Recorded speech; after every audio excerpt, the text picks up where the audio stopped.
Hello everyone, my name is Dan Casella. I am the president of Lawrence Township Historical Society here in Cedarville, New Jersey. I come to you on Memorial Day, May 31st, 2021. I'm standing next to Corporal Ephraim F. Bateman of the 25th New Jersey, Company D, 25th New Jersey Volunteers. Company D was raised out of Cumberland County, and here's a little bit of Corporal Ephraim's story, pardon me. He would be born in 1825 to Jasper and Barbara Bateman. In the 1850 census, he has them living with them, and I believe he's a carpenter at the time, so he probably built some of the homes and buildings in this area. In 1850, he's age 20. He's the middle son between Albert and Louis Bateman, age 21 and 16 at the time. In 1850, he also marries Martha Nixon Bateman, who's listed with him on this headstone. In 1860 census, they're obviously living together. He is marked as a cabinet and sash maker, which I think that's an interesting job. Yes, they also have a 2.5-year-old daughter, Louisa. Fun fact, Ephraim's older brother, Albert Bateman, will serve in Company H of the 7th New Jersey, which many men of Cedarville and Fairton will serve in Company H of the 7th New Jersey. Louis, his younger brother, didn't seem to have served. So when Ephraim enlists on September 1st, 1862, he's promoted to corporal. They go to Camp Beverly, which is in Burlington County, New Jersey. They then depart the state October 10th, 1862, and attach themselves to Casey's division, which is inside the fortifications of Washington.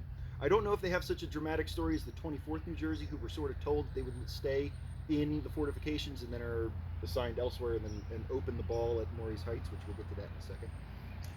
They go to Casey's division, and then they're transferred to 1st Brigade, 3rd Division, 9th Corps, which then they're engaged at the Battle of Fredericksburg. And in the brigade, which I'd like to note, that has the famous 9th New York Hawkins Zouaves, which at the Battle of Antietam were the closest regiment to get to the town of Sharpsburg. So there's that. That's a cool little thing. So yes, so they're engaged at Fredericksburg. They, like I said, the 24th New Jersey and the 28th New Jersey are brigaded together in the 2nd Corps, and they open the ball at Morey's Heights. And the 25th New Jersey, as well as some other regiments, sort of finish out the ball. They attack early morning of the 14th, and that's sort of it. So here we go. So from Fredericksburg, they participate in the Mud March, which begins on January 11th, 1863. At some point during the Mud March, Corporal Ephraim Bateman gets typhoid fever and dies. Unfortunately, he dies in the U.S. Army Hospital in Washington, D.C. It was known as Armory Square, U.S. Army Hospital. He passes away February 19th, 1863. Other members of Company D who died in service, which are from this area, from Cedarville and Fairton, either buried here or over in the Stone Cemetery up the road a ways. The name is Benjamin Sockwell. Benjamin Sockwell would die of a gunshot wound to the leg, and Hiram Whitaker would also die of typhoid, and he was a musician.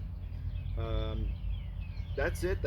And then I believe that that Ephraim Bateman is not buried here. I'm not entirely sure. A common practice back then was that these men were buried and they weren't sent home. If they were sent home in a box, mailed express back to their loved ones.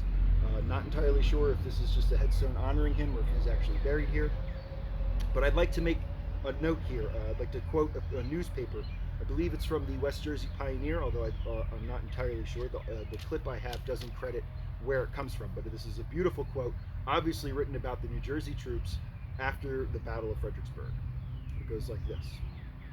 The name of New Jersey is again in all mouths, and the praise on all tongues for the splendid gallantry of her troops in the severe battles on the Rappahannock. Whenever work was to be done requiring cool, persistent valor, there were New Jersey soldiers ready and able to do it. The long list of killed and wounded of her noble sons tells the story better than anyone else. It is a proud thing for New Jersey to reflect that she has never had a regiment falter on the field. The blood of the Jersey Blues has no pollution of cowardice in its stains. All honor and thanks to the New Jersey line. Thank you for listening. Thank you for watching. Happy Memorial Day to everyone. As anyone knows, the original date or the original name of Memorial Day was called Decoration Day, and it started with Civil War veterans. So that's why I'm dressed up like a Civil War soldier, standing here next to a Civil War soldier who gave his life. Funny. Oddly enough, most Civil War soldiers, both North and South, died of disease. They didn't die in combat. Ephraim Bateman is one of the many who died of disease. Again, thank you for watching. Happy Memorial Day, everyone, and cheers again.